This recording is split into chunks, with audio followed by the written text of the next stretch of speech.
C'est l'inconvénient, entre guillemets, on va dire, d'avoir un collectif vraiment fort. C'est-à-dire que le Paris Saint-Germain, eux, leur politique, c'était un petit peu d'éradiquer les stars et de créer un gros collectif. L'inconvénient, c'est ça. C'est-à-dire que t'as pas véritablement un joueur qui ressort. Alors que de l'autre côté, du côté du Barça, Rafinha pourrait être finalement dans le débat, entre guillemets. Mais aujourd'hui, du côté du Barça, on a véritablement identifié qu'il y a une star, un joueur qui ressort beaucoup, qui est Lamine Yamal. Et ça joue en sa faveur. Si la plupart des gens, par exemple, mettent Yamal deuxième ou premier, et que derrière le premier, par rapport au Paris Saint-Germain, ça change entre Hakimi, Dembélé, et qu'Hakimi, des fois, il se retrouve troisième. Là, ça peut profiter à Yamal. Bah oui, bien sûr. Ça peut jouer clairement en la faveur de Lamine Yamal. Surtout que Vitinha, moi, personnellement, je le mets quand même un peu en dessous Hakimi et Dembélé. Mais je pense qu'il y en a beaucoup qui vont le mettre un peu plus haut parce qu'il a remporté la Ligue des Nations, parce qu'il a, tu sais, il a un trophée supplémentaire. Et je pense qu'il y a des journalistes qui vont aussi fonctionner de cette manière-là. On l'a déjà vu dans les années précédentes où pour les journalistes, le palmarès a un point un peu plus fort. Ils vont se dire, ah bah, Vitinha, il a fait une super saison aussi avec le Paris Saint-Germain, mais il a performé avec le Portugal en remportant la Ligue des Nations. Bon bah tiens, je vais le mettre un peu plus haut. Et je pense que ça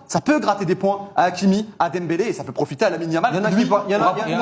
Voici la preuve que le Barça a fait une grosse erreur en ne mettant pas Rafinha un peu plus en avant. En se basant sur des critères clés du Ballon d'Or, il y a SofaScore qui a fait un comparatif entre Ousmane Dembélé, Lamine Yamal et Rafinha. Et c'est là vous allez voir à quel point Rafinha les pulvérise de loin. C'est pourquoi je vous dis que le Barça a fait une erreur en ne mettant pas devant. On va analyser ça. Si on met de côté l'âge de Lamine Yamal, les amis, ce gars-là a plus d'arguments que tous. Avant même de parler du comparatif, Rafinha individuellement parlant avec le FC Barcelone, il fait le triplé national, pareil que Lamine Yamal. Et en plus de ça, c'est meilleur buteur de Ligue des Champions, meilleur passeur de Ligue des Champions. Il a les deux. Et c'est pas tout, meilleur buteur de Super Coupe d'Espagne, MVP de Super Coupe d'Espagne. Durant la saison, il a été 8 fois joueur du mois. Et Lamine Yamal, il n'a rien de tout ça à part des records de précocité. Je dis pas que Yamal le mérite pas, je dis juste que si c'était Rafinha qui avait été poussé, il aurait eu beaucoup plus d'arguments que Yamal. D'ailleurs, ici on a une comparaison, hein. Regardez. Sur cette ligne de comparaison, Rafinha les bat 5 fois. Déjà en nombre de matchs disputés, Rafinha a disputé plus de matchs. Il est premier avec 57 matchs, Lamine Yamal deuxième avec 55, Ousmane Dembélé en troisième position. Nombre de buts marqués, Rafinha encore devant, 34 buts marqués, Ousmane Dembélé est deuxième et Lamine Yamal troisième. En termes de passes décisives, il est encore devant. 22 passes décisives les amis, c'est énorme. Et ensuite, Lamine Yamal est deuxième et Ousmane Dembélé troisième. Nombre de grosses occasions créées durant la saison, il est encore devant. 46 grosses occasions créées les amis. C'est-à-dire que là en fait, il regroupe tous les critères. Il a été décisif dans les gros matchs.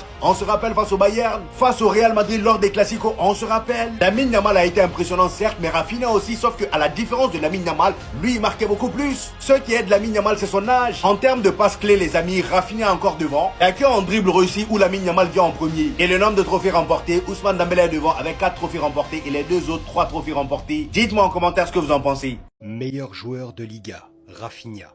Meilleur buteur de Liga, Mbappé. Meilleur joueur du championnat de France, Dembélé. Meilleur buteur du championnat de France, Dembélé. Meilleur joueur de la Ligue des Champions, Dembélé.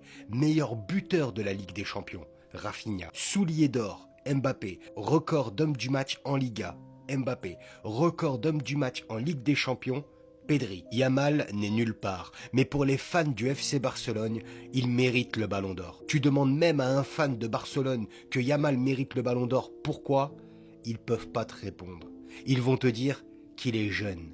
Il a 17 ans. Je suis tombé totalement par hasard sur ce bilan et j'aimerais bien avoir votre avis. Ousmane Dembélé va se faire scam le Ballon d'Or par Lamine Yamal.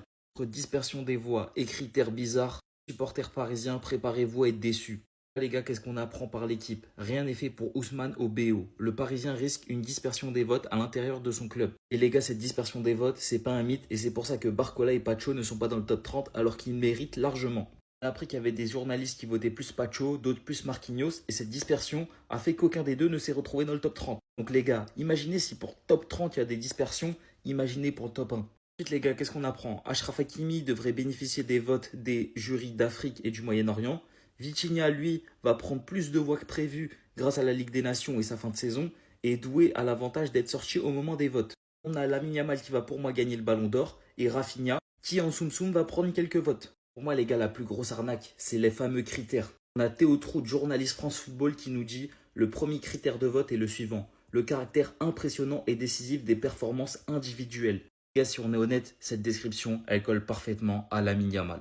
C'est pour ça que... Mes frères parisiens, ils veulent vous couiller. Je vous le dis, ils sont en train de préparer un truc très noir. Le Parisien risque une dispersion des votes à l'intérieur de son club où 2 ou 3 de ses coéquipiers vont aussi faire des voix. Les gars, vous savez, ils sont en train de faire quoi là? Ils sont en train de nous préparer petit à petit que éventuellement Dembélé, peut ne pas prendre le ballon d'or. Les gars, c'est du déjà vu. Ils sont en train de faire un truc bizarre. Achraf Hakimi devrait bénéficier du soutien de certains jurys d'Afrique ou du Moyen-Orient. Vitinha a tapé dans l'œil de tous les grands clubs et forcément ceux du jury. Carrément même, ils mettent Doué dans le débat maintenant. Doué a l'avantage d'avoir surgi au moment des votes. Yamal a un profil dont raffolent les jurés, mais comme Hakimi, il pourrait payer de quelques voix sa présence dans la rubrique fait divers. Rafinha est l'outsider, mais n'a pas l'aura d'un Yamal ou d'un Dembélé. Ah, parce que Rodri, il avait de l'aura peut-être. Moi, je vous dis, les Parisiens, ne vous dispersez pas. Parce que là, ils sont en train d'essayer de faire un truc, les gars. Ils vont tout faire pour le donner à Yamal. Ça, je le sens. T'as même des joueurs stars comme Cristiano Ronaldo. Quand tu leur parles du ballon d'or, ils disent c'est quelque chose de fictif ça. Ils savent en fait. Maintenant c'est plus un secret pour personne. Le ballon d'or les gars, c'est plus le meilleur joueur du monde. Le Real Madrid n'a rien repartagé sur ses réseaux sur les nominations au ballon d'or. Un an après avoir boycotté la cérémonie, les Merengues comptent pourtant 7 nominations dans les différentes catégories. Parce qu'on n'y croit plus en fait. On a compris que le ballon d'or c'est plus politique que réellement sportif. Les Parisiens, faites attention. Ils vont jamais le donner à Hakimi, ils vont jamais le donner à Vitinha. Poussez derrière Dembélé, sinon ça va vous passer sous le nez. Cette instance-là, ils sont pas bons. Comment je pourrais expliquer à des futures générations que lui a eu un ballon d'or, mais que lui n'en a jamais eu? Bon, en vrai, j'ai triché parce que la réponse, elle est évidente. C'est que lui, il était au bon endroit au bon moment. Attendez, avant de m'insulter, je m'explique. Je ne dis en rien que Rodri n'a pas mérité son ballon d'or ou qu'il était nul, loin de là. T'as vu, je dis pas ça. Je dis juste qu'il est tombé dans une ère où il n'y avait pas énormément de compétitivité pour le ballon d'or. Alors que à son époque à lui, Rodri, il aurait même pas été top 20 ou je sais même pas s'il aurait été nominé dans le ballon d'or, t'as vu? Tony Kroos, quand il jouait au foot, on dirait qu'il portait un costume 3 pièces. T'as vu tellement il était classe, élégant. C'est lui qui dirige le jeu. C'est magnifique. Tu vois, c'est vraiment magnifique à voir jouer.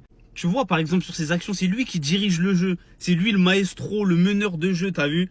Alors que c'était même pas un numéro 10, hein, c'était un 8. Tu vois, c'est tellement magnifique. Regarde, la vista, sa qualité de passe et de frappe, vraiment exceptionnelle. On n'a pas assez savouré, selon moi. En tout cas, moi, je parle pour moi. J'ai pas assez profité de son talent. J'ai pas assez profité de son génie. Regardez-moi, les passes qu'il lâchait, on les considérait comme acquis. T'as vu, comme toi, ta femme, demain, ça fait 10 ans, t'es avec elle, tu la considères comme acquis. Les passes de Tony Kroos, je les considérais comme acquises. Qu'est-ce que Pedri nous réserve la saison prochaine? Mais s'il y a bien un truc à retenir, c'est qu'il partira jamais du Barça. Et que Pedri soit enfin reconnu à sa juste valeur, les gars, ça fait trop plaisir. Enfin bref, cette déclaration, attendez, bougez pas, je vous explique. Pedri, les blessures, ce sont des moments difficiles à surmonter. On ne peut pas toujours en connaître les causes. Ma dernière blessure lors de l'Euro contre l'Allemagne a été un moment très difficile. Dites-vous que Pedri, la dernière fois qu'il s'est blessé, les gars, c'était à l'Euro. Et franchement, Flick, on te remerciera jamais assez car tu as ressuscité Pedri, qui n'était malheureusement pas épargné par les blessures, et donc pas reconnu à sa juste valeur. Rafinha est très mobile pour exploiter les espaces, donc on se comprend bien sur le terrain. En dehors, on s'entend bien aussi, à tel point qu'il m'appelle Pedrinho. Collectivement, nous avons été très bons la saison dernière, mais la défaite contre l'Inter est toujours présente dans nos esprits. Nous avons progressé par rapport à la saison précédente et nous voulons progresser encore cette saison. C'est vrai que je n'ai pas le physique de certains joueurs plus forts, mais j'essaye de compenser cela par d'autres moyens. J'essaye de réfléchir plus vite que les autres et d'avoir un avantage mental. Il explique aussi qu'il rêverait de gagner le Ballon d'Or et que dans 10 ans, il aimerait avoir la Coupe du Monde et le Ballon d'Or. Avez-vous pensé à quitter Barcelone après le départ de Messi et la baisse du niveau du club? Jamais, car jouer ici est mon rêve depuis que je suis petit. Donc si ce joueur est resté même quand c'était la galère, croyez-moi qu'avec les années dorées qui nous attendent et cette génération miracle, il restera jusqu'à la fin de sa carrière. Une saison où il a enfin pu être récompensé avec je ne sais combien de trophées d'homme du match, une demi-finale de Ligue des Champions, 3 titres avec son club. Et franchement, j'en doute pas une seule seconde, la saison prochaine, Pedri va nous régaler. Sinon vous les gars, vous en pensez quoi? Ramenez-nous sur ta patience en nuit. Et les gars, vous voyez chez les Hops, il y a plein de joueurs qu'on peut détester chez les Hops. Mais lui, les gars, j'arrive pas moi personnellement. Pedri. Déjà de 1 pour sa manière de jouer, c'est incroyable en fait. Tu le regardes, ça te fout le seum parce que bon, c'est un Ops, mais il est trop fort. Surtout pour sa personnalité. Il est humble, il n'en fait pas trop. Même quand il provoque, tu sens que c'est timide en fait. On aime tout, hein. Chacun sa personnalité. Pedri a donné une interview à l'équipe, posé plusieurs questions sur sa carrière, sur le Real Madrid. Il a même demandé qui était le meilleur joueur du Real Madrid. Et Pedri a répondu Kylian Mbappé. Quand il prenait le ballon en contre, c'était très difficile de l'arrêter.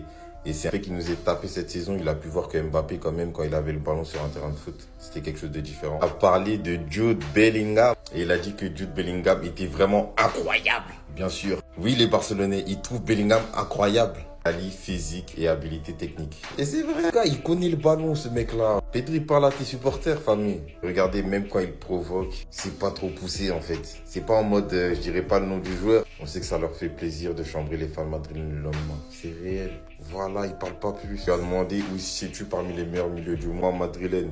c'est le meilleur du monde à l'heure actuelle. C'est vrai qu'on parle beaucoup de lui et Vitinha, mais c'est pas à lui de dire qui est le meilleur. En tout cas, les gars, je tenais juste à dire, chez les Hops, on peut détester tout le groupe, mais lui, et pour moi aussi, Rafinha, plus personnel, mais Rafinha aussi, j'ai du mal à le détester. Barcelonais, dites-moi les joueurs que vous aimez bien du côté du Real Madrid et les Madrilènes du côté du Barça. C'est le duo madrilène, on donne la voix.